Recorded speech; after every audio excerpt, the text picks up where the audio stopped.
ये विविध भारती है। थोड़ी देर में आप सुनेंगे कार्यक्रम सखी सहेली।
सखी सहेली।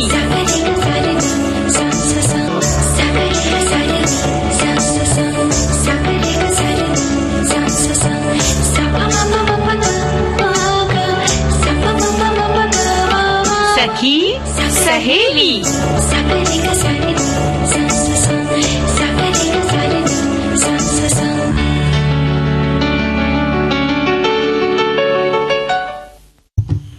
सभी सुनने वाली सखियों और श्रोता भाइयों को मंजरी वर्मा का नमस्कार, और संगीता जी आपको मेरा बहुत प्यार भरा नमस्कार। बहुत दिनों बाद मुलाकात हो रही है, तो स्वागत है सखी सहेली के मंच पर आपका और सभी का। जी सबका बहुत बहुत स्वागत है, और आपको भी हमारा नमस्कार, और सभी श्रोताओं को, सभी सखियों को बहुत बहुत नमस्कार।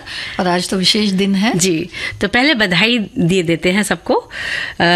छठ पर्व की सभी को बहुत बहुत शुभकामनाएं, बहुत बधाइयां। सबके घर में खूब खुशियां आए, छठ मैया सबको आशीर्वाद दें। हाँ, देखिए छठ पूजा का तो त्योहार ही एक ऐसा त्योहार है। और इसके अलावा हम बात करेंगे राष्ट्रीय कैंसर जागरूकता दिवस की, साइबर बुलिंग और स्कूल में हिंसा और बदमाशी के खिलाफ अंतर्राष्ट्रीय दिवस भी है। बिल्कुल, और पर्यटन में सबको ले चलेंगे, दरिंगबाड़ी हिल स्टेशन ले चलेंगे।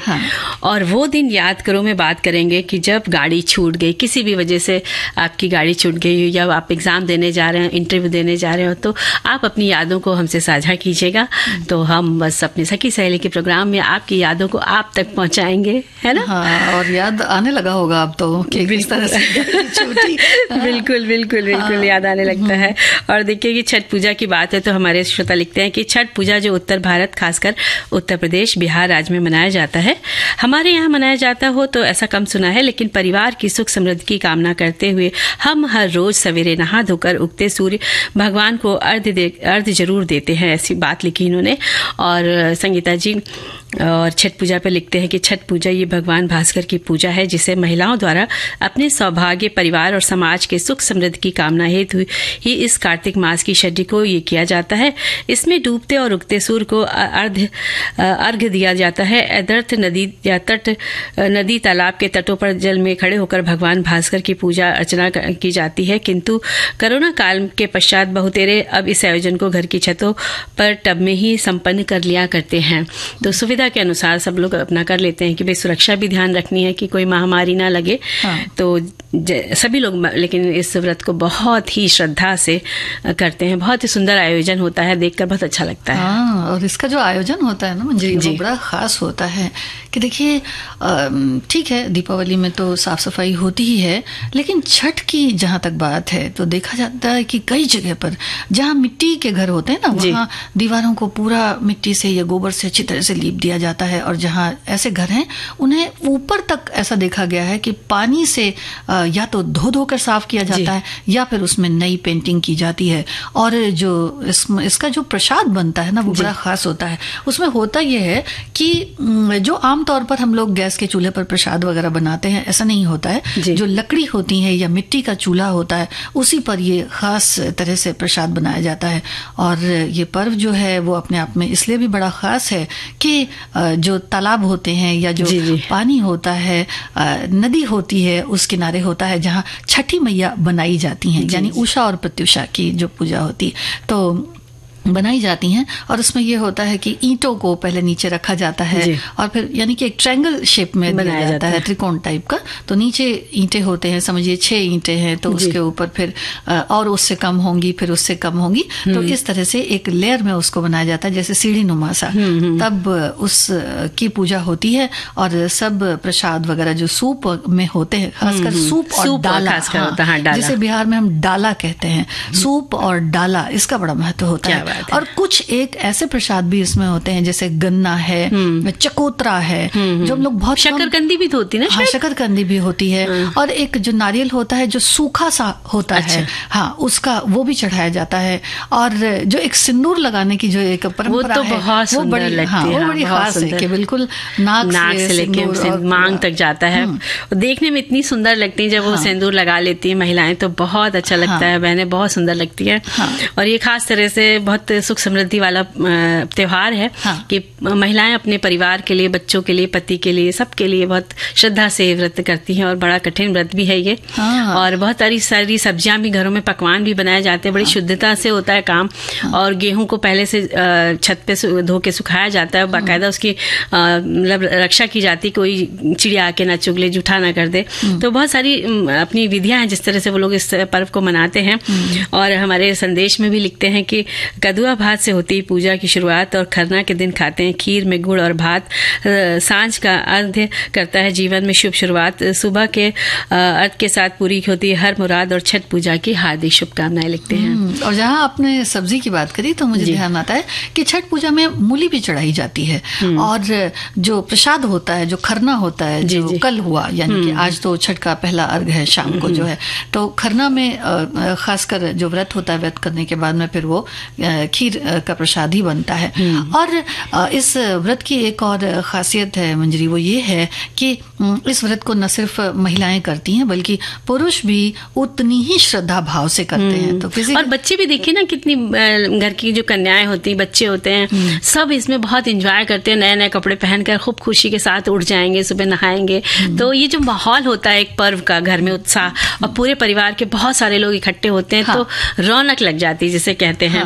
और बड़ा अलग अलग सा प्रसाद बनता है। इसका जो ठेकुआ होता है वो तो बस पूछे मत, बड़ा ही खास होता है। बिल्कुल। और बड़े मतलब छठ मैया के गीत भी कितने सुंदर सुंदर होते हैं, सब गाती हैं महिलाएं और पूजा करने जाती हैं। और हाथों में मेहंदी लगी होती, पैरों में महावर होता है और बहुत सुंदर वस्त्रों के साथ सजी होती। तो सब कुछ देखकर बड़ा अच्छा लगता है। तो संगीता जी एक पहले गीत ही सुन लेते हैं। बिल्कुल।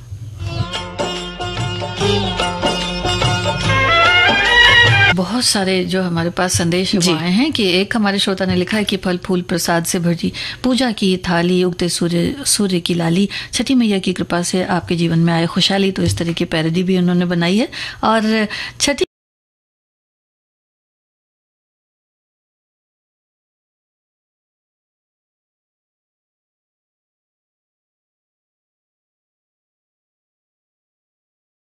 छठी माई के बरतिया बड़ा पावन बा, भक्तन के दिल में बसे इनकार सावन बा, सूरज देव के अर्घ के लीला निराला, हर घर में छठी मैया के उजाला, छठ पूजा की बधाई। तो कितनी अच्छी सी बात लिखी है जी।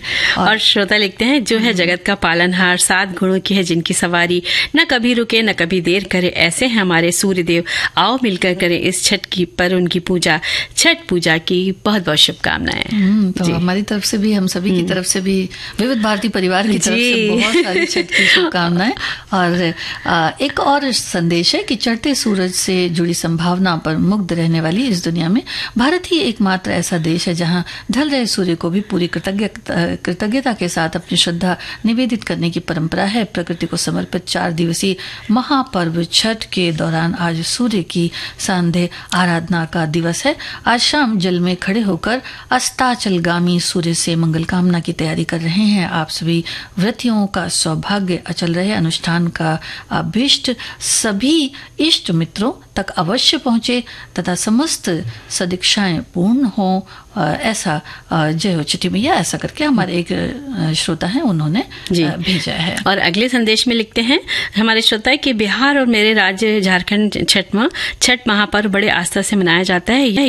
ये पर्व मुख्यतः 4 दिन का होता है। आज पर्व के तीसरे यानी तीसरा दिन है, जिसमें आज शाम डूबते हुए सूरज को जल चढ़ाया जाएगा। ये पर्व बहुत ही आस्था का होता है। कहा जाता है कि इस पर इस पर्व को जो भी सच्चे आस्था से करेगा उसकी शादी मनोकामनाएं मतलब सारी होगी, मनोकामनाएं पूरी होंगी। और ठेकुआ का प्रसाद खाने का इंतजार भी इस पर्व के बाद सबको बहुत रहता है। वाकई हमको भी रहता है कि कोई हमको ठेकुआ खिला दे, इतना प्यारा स्वादिष्ट होता है वो।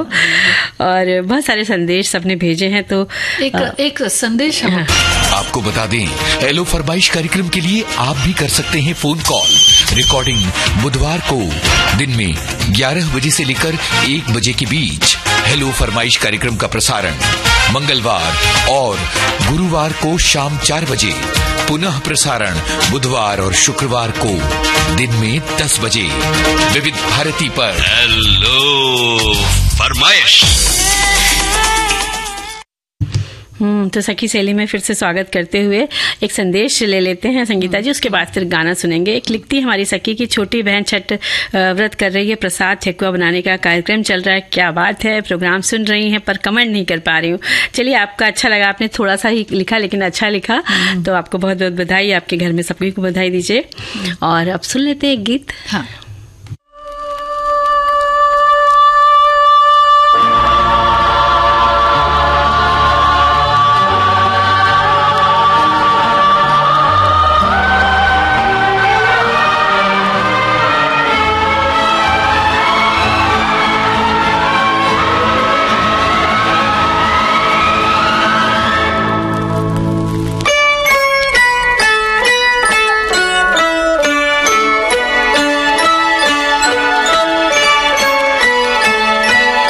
चर्चा करने वाले हैं राष्ट्रीय कैंसर जागरूकता दिवस पर। सितंबर 2014 को राष्ट्रीय कैंसर दिवस मनाने की शुरुआत हुई। तब से 7 नवंबर को प्रतिवर्ष हम राष्ट्रीय कैंसर दिवस के दिन लोगों को जागरूक करते आ रहे हैं। इस दिन नोबेल पुरस्कार विजेता वैज्ञानिक मैडम क्यूरी का जन्मदिन भी होता है। मैडम क्यूरी ने कैंसर से लड़ने में महत्वपूर्ण योगदान दिया था।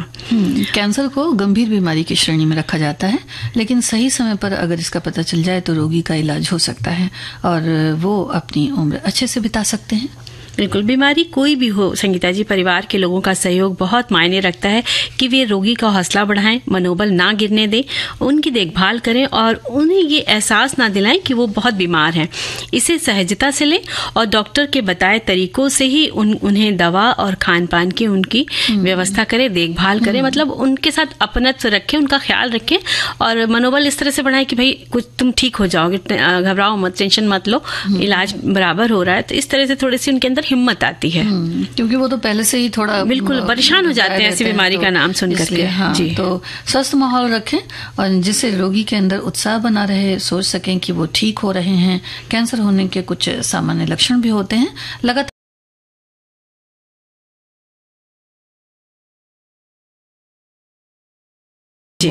और कुछ एक त्वचा में भी बदलाव होते हैं, तिल जैसा कुछ बदलाव होता है और दर्द या थकान का होना, ये तो बहुत आम बात है। और कुछ भी शरीर में अच्छा चिकित्सक के पास तुरंत जाएं और फिर इसकी जांच करवाएं, क्योंकि कभी कभी क्या होता है कि जो परेशानियां हमें होती हैं हम उन पर ध्यान नहीं देते। हाँ, उसको हल्का समझ रहे हैं कि नहीं, अरे खांसी आ रही है, ऐसे आ रही है, बदन दर्द हो रहा है, ऐसे हो रहा है, धब्बे पता नहीं क्यों आ गए, तो इसको हम लोग टालते रहते, लेकिन टालना बिल्कुल भी नहीं चाहिए। जरा सा भी कुछ लगे आप दिखाइए, और अपनी आदतों में खासकर बदलाव रखना चाहिए, और मादक पदार्थों का सेवन बिल्कुल भी ना करें, जो कहा जाता है कि सब खाने से चीजें हो जाती हैं। और साथ में आप अपनी एक स्वादिष्ट और पौष्टिक खाना जिसे कहते हैं हेल्दी डाइट वो ले, जिसमें हरी सब्जियां, सूप है, जूस है, ये सारी चीजें उसमें शामिल करें, और साथ में आपको व्यायाम करें, योग करें, सुबह टहलें, और अपनी जो जीवन शैली है बिल्कुल अनुशासित रखें, समय पर ही सारे कार्य करें, तो आप एक अच्छा जीवन बिता सकते हैं। इस तरह से अपना ध्यान रख सकते हैं। और देखिए हमारे संदेश में भी और एक बात और भी है कि जैसे मन में एक धारणा बैठ जाती है कि नहीं, ये बीमारी नहीं ठीक होगी। हाँ, ऐसा बिल्कुल भी नहीं है। बहुत सारे हमने अभी देखे अपने सामने, हमने घर में ही परिवार में भी देखे कि उनको हुआ ये प्रॉब्लम आई तो उन्होंने ऑपरेशन कराया बाकायदा, और वो अच्छी स्वस्थ उसमें जिंदगी जी रही है, बच्चों की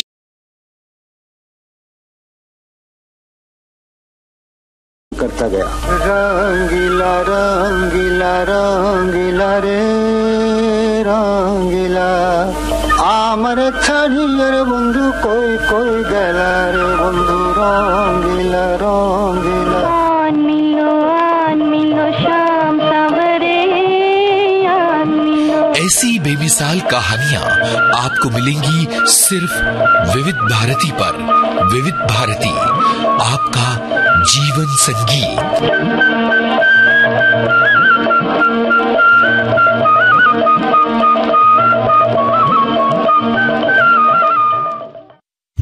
तो संगीता जी, हम लोग अगले विषय के तरफ बढ़ते हैं। साइबर बुलिंग और स्कूल में हिंसा और बदमाशी के खिलाफ अंतर्राष्ट्रीय दिवस है आज। और क्या होता है, जब बच्चे स्कूल जाने लग जाते हैं ना, तो वहाँ के बच्चे साथ के क्लास में जो दोस्त होते हैं वो एक दूसरे को बेवजह परेशान करने लग जाते हैं, डराते हैं, धमकाते हैं, मारने लग जाते हैं और उनको नुकसान पहुंचाने लग जाते हैं। इस पर बात करेंगे एक छोटे से अंतराल के बाद। हाँ।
समय बड़ी तेजी से आगे बढ़ता है। बिल्कुल बढ़ता है, लेकिन हम बात कर रहे थे ना कि बहुत सारे बच्चों को ऐसे स्कूल में नए जब बच्चे जाते हैं तो और बच्चे जो होते हैं सीनियर होते हैं, बड़े होते हैं, तो उनको परेशान करने लग जाते हैं और मजाक करते हैं, चिढ़ाते भी बहुत हैं। और यही आदतें जो होती ना संगीता जी, कभी कभी क्या होती है कि बड़ी गंभीर रूप से हावी हो जाती बच्चों पर।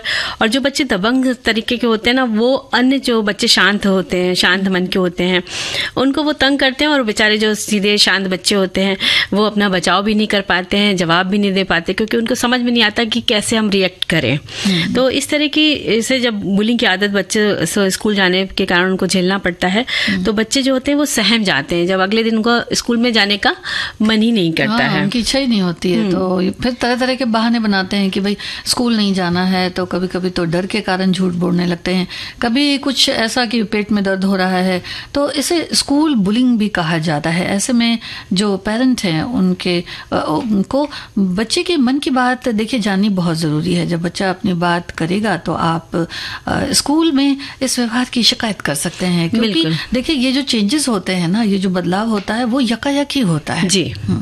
और कई बार वहाँ पर जो बड़े लोग होते हैं उनका भी कुछ व्यवहार अच्छा नहीं होता बच्चों के प्रति, तो बच्चे उससे भी सहम जाते हैं, डर जाते हैं, अपने मन की बात नहीं कह पाते हैं।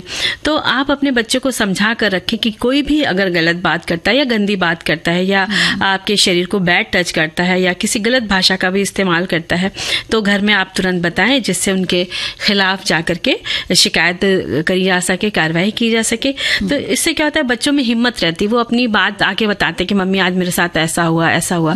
तो एक दोस्ताना व्यवहार रखना चाहिए बच्चों के साथ। और तरह तरह की चीजें हैं जिनसे शायद पेरेंट्स भी बड़े अनभिज्ञ रहते हैं जी। तो जैसे ऑनलाइन जो वीडियो गेम खेलते हैं, सोशल मीडिया के साथ जुड़े रहते हैं, जो मैसेजेस भेजते हैं, ऑनलाइन ऑफलाइन जो बातें करते हैं, चाहे वो डराने धमकाने की बात हो या फिर कॉल्स की बात हो, तो कोई ज़रूरी नहीं है कि इस बारे में माता पिता को पूरी तरह से पता ही हो, लेकिन इस बारे में पता रखना भी बहुत ज़रूरी है। क्योंकि जब बात का जवाब देते देते सामने वाले की बातों में जब आ जाते हैं, यानी कि इसका असर जो होता है, जो आदतें होती हैं, वो स्वास्थ्य पर भी इसका असर पड़ने लगता है। तो माता पिता से नज़रें बचाकर रहते हैं कि कहीं ऐसा कि मतलब कहीं मन नहीं लगता उनका, या फिर कुछ झूठ बोलना सीख जाते हैं, या माता पिता को अपने बच्चों पर पूरी नज़र मतलब इस तरह से रखनी चाहिए कि टीन एज में बच्चे स्वतंत्र निर्णय लेना पसंद करने लग जाते हैं, तो इस पर वो नज़र रखें। बिल्कुल। हाँ, तो सुनते भी नहीं बात ना, तो ऐसे में जो दोस्ताना व्यवहार है वो रखा जाए तो काफी फायदेमंद होगा। बिल्कुल। और साइबर बुलिंग बच्चों को दिन या रात किसी भी समय तंग करती है। इसके पीछे बाकायदा एक ग्रुप काम करता है संगीता जी, और वो जो बच्चों और युवाओं को गुमराह करता है। कभी कभी बच्चे क्या होता है, शर्म और बदनामी के डर से भी नहीं बताते अपने घर वालों को बात, और जहां से हाथ धो बैठते हैं। तो ऐसा नहीं करना चाहिए। बच्चों को भी समझना चाहिए कि हम क्या कर रहे हैं और अपने माता पिता को बताना चाहिए, बल्कि इन चीजों से दूरी बना के रखनी चाहिए।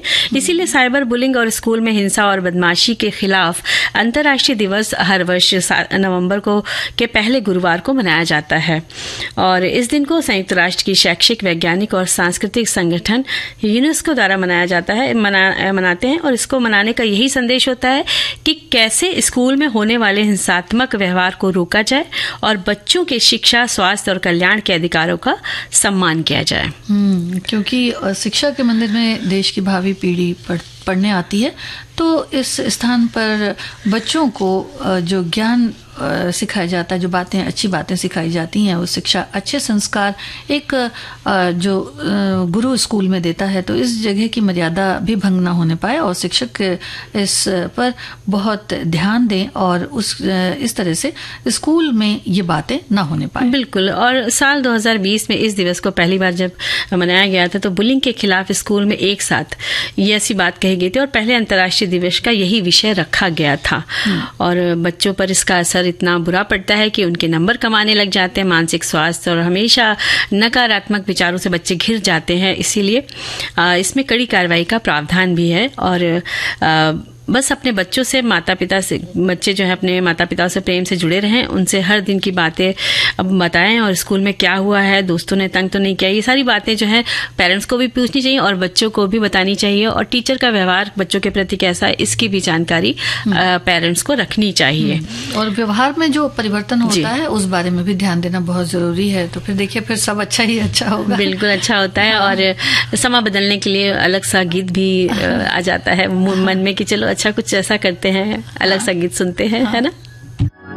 ये अब सबको लेकर चलते हैं पर्यटन, घुमाने फिराने, बहुत सारी बातें कर ली, अलग दुनिया में ले चलते हैं। दरिंगबाड़ी हिल स्टेशन ले चलेंगे। और हिल स्टेशन का नाम सुनते ही बड़ी ही खूबसूरत हरी भरी वादियों और पहाड़ों, झरनों से बहती कलकल जलधारा कल्पना में तैर जाती है ना। और उनमें से आती शीतल हवा का एहसास, बस घर बैठे ऐसा लगता है कि टिकट बुक कर लिया जाए, बैग पैक कर लें और चल पड़े किसी मनमोहक नजारों वाले हिल स्टेशन की ओर, है ना। ठंड मौसम देखें। देखिए हमारे श्रोताओं को भी शीतलता का एहसास हो गया होगा कि संगीता और मंजरी दोनों बोल रही हैं, तो अब हिल स्टेशन की बातें करने वाली है। तो चलिए ले चलते हैं सभी को दरिंगबाड़ी हिल स्टेशन, जो ओडिशा में है। जो कहाँ पर है? ओडिशा का हिल स्टेशन है। गर्मियों की जो छुट्टियां होती हैं वहाँ खासकर यहाँ बहुत से सैलानी आते हैं। अप्रैल का महीना यहाँ आने के लिए बहुत खास होता है क्योंकि 1 अप्रैल को ओडिशा को राज्य के रूप में मान्यता मिली। इस दिन को उत्कल दिवस के रूप में भी मनाते हैं। तो इस दिन यहाँ के सांस्कृतिक कार्यक्रमों का और व्यंजनों का आनंद भी ले सकते हैं। फिर कीजिए यहाँ के आसपास के स्थलों की सैर। तो फिर चलते हैं। दरिंगबाड़ी उड़ीसा के कंधमाल जिले में बसा हुआ है और यहाँ पर चीड़ के घने और देवदार के घने जो वृक्ष है वो बड़े, कहना चाहिए जंगल जैसा है पूरा, और चारों तरफ फैली हरियाली है। बस देखते ही बनता है जब इतने सुंदर सुंदर पेड़ देखते हैं।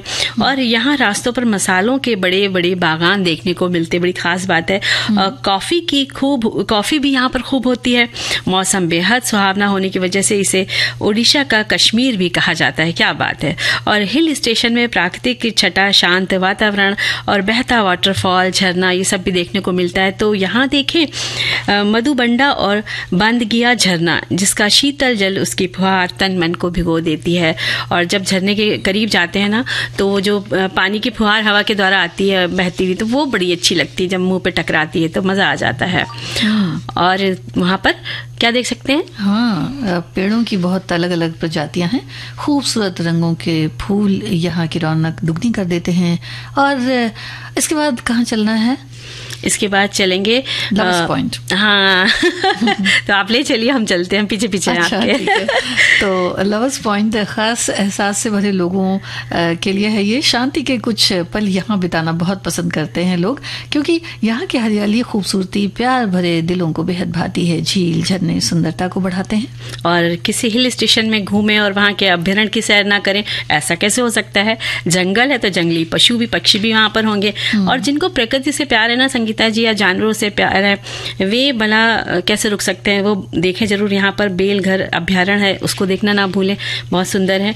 और बेलघर उड़ीसा राज्य के फुलबनी शहर से लगभग 158 किलोमीटर दूर कंधमाल जिले में है, जहाँ पर आप देख सकते हैं जंगली हाथी, जिनके बड़े बड़े दांत होते हैं, और हिरण है, स्तनपाई प्रजातियां देखी जा सकती है। प्रवासी पक्षियों का घर भी ये कहलाता है, क्योंकि बहुत दूर से आते हैं पक्षी। तो जब उनका पूरा झुंड एक तरह से फैल जाता है इस धरा पर, तो मजा बहुत आ जाता है। और सर्दियों में यहाँ बर्फबारी का मजा ले सकते हैं। कभी कभी तापमान 0 डिग्री तक पहुंच जाता है।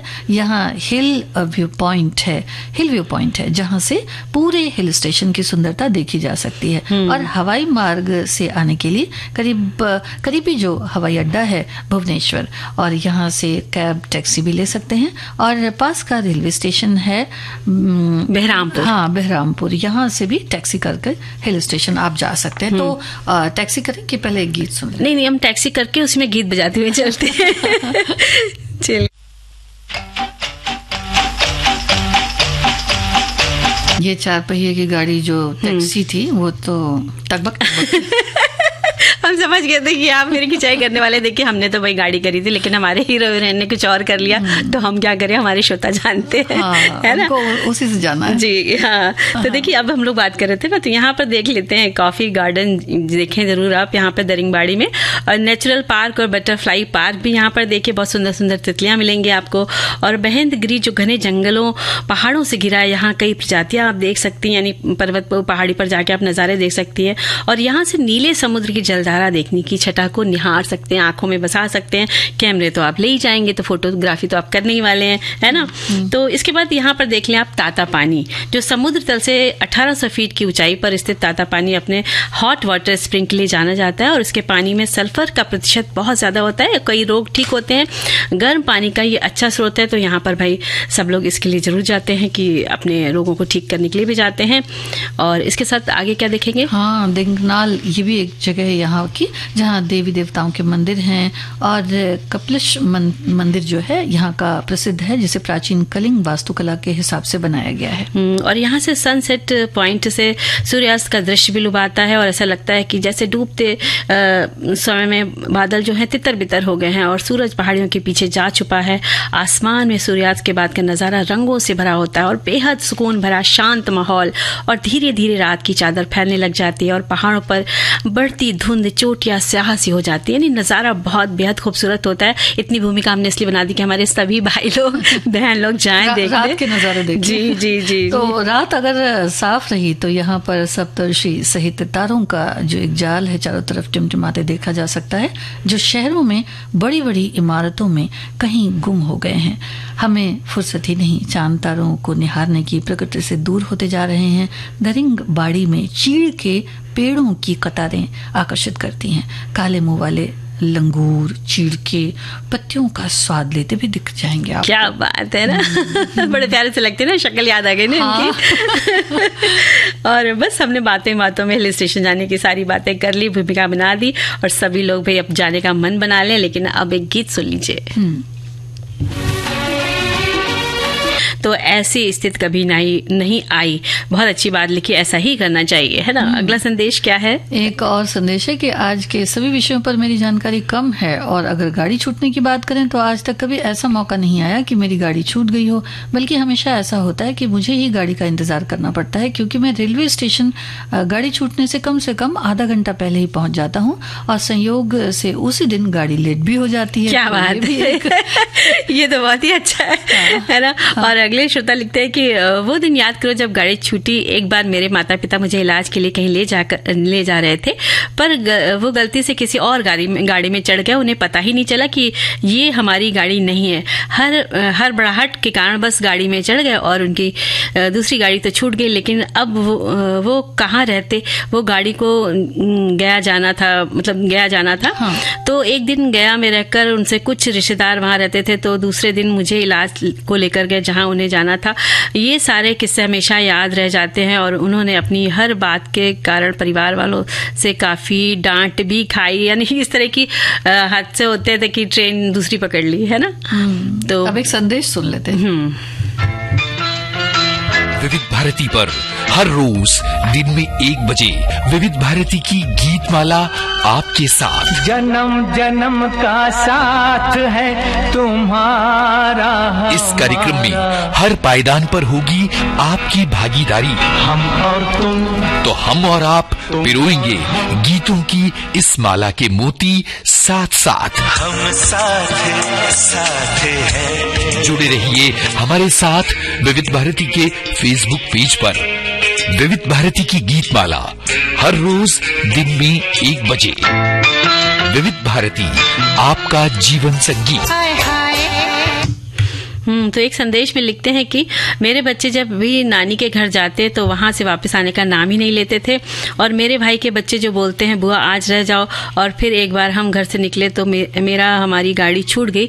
रात को पकड़नी को हो गई थी। हम वापस आ गए तो सारे बच्चे और मम्मी पापा सब खुश हो गए। फिर जब भी हम मायके से वापस आते तो बेटा बोलता मम्मा आज भी गाड़ी ना मिले तो मजा ही आ जाए। वो क्या दिन थे। लेकिन इस बाबत एक बहुत सावधानी वाली बात है मंजरी, कि जो रात होती है ना तो 12 बजे से फिर वो दूसरा दिन भी लग जाता है। तो जब गाड़ी आपको पकड़नी हो तो बहुत सावधान रहें। वो टाइमिंग का बहुत देखना चाहिए। कई बार ऐसा हुआ भी हमारे साथ भी है कि अगले दिन की गाड़ी पकड़ने पहुंच गए, टिकट के यात्रा खराब हो गई।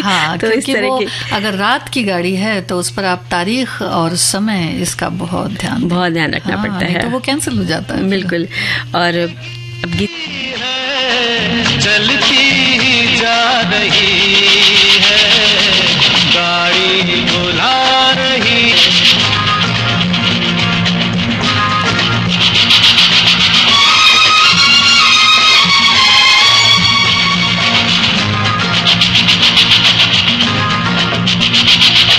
देखो वो रेल बच्चों का खेल, सीखो सबक जवानों।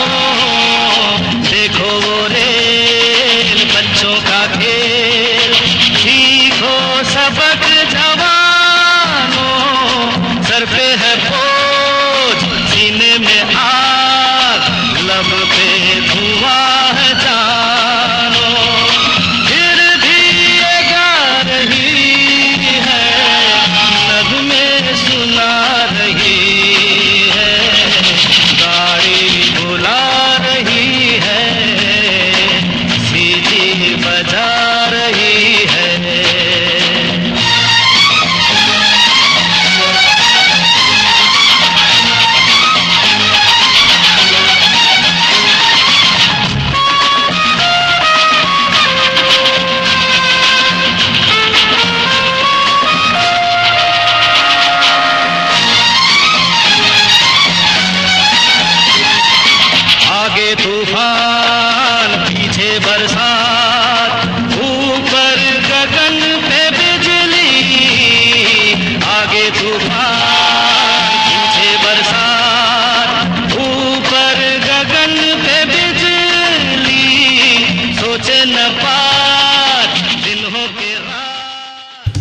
तो देखिए अब बिल्कुल गाड़ी हम छोड़ेंगे नहीं, गाड़ी चल पड़ी है, हम भी चल पड़ते।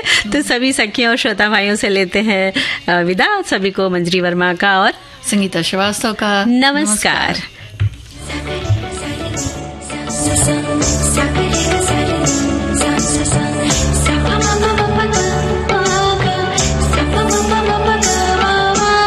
सखी सहेली कार्यक्रम की प्रस्तुतकर्ता अनुश्री पाठक।